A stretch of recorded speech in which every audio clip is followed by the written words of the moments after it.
来看云林县考湖国中的教学大楼，因为厝顶真有特色哦，是云林县的历史建筑。也毋过有部分的校舍因为伤过旧了，结构是有问题，所以为着学生的安全哦，部分校舍今仔改读文字的历馆，今年的hiệu率得当拆掉停起。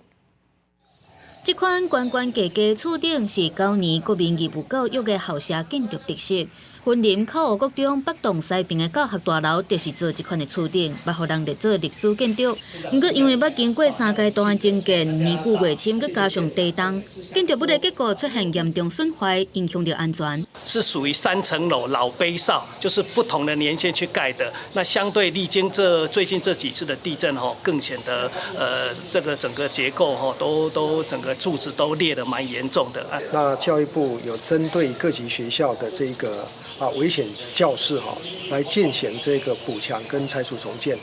那工作一直到现在都持续不断的在进行。教育处表示，这栋教学大楼已经使用56冬啊，包括结构受损、更经看现等等的问题。为着学生的安全，伫咧去年已经改读文化资产的历馆，嘛按算伫咧今年8月开始拆除。所有的学生在这个学校里面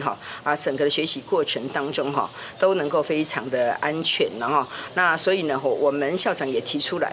那有几栋还是有这个文资身份希望能够解除文资的身份云林县府表示，目前县内有做这款厝顶，正做文资历馆的学校有建国、考湖、好尾甲土库国中。因建国国中抑阁有保留一栋的维护，最近嘛阁清查这老旧而且有文资历馆的校舍，若是结构受损，就会阁请文资审议委员现勘来评估，确保安全。记者综合报道。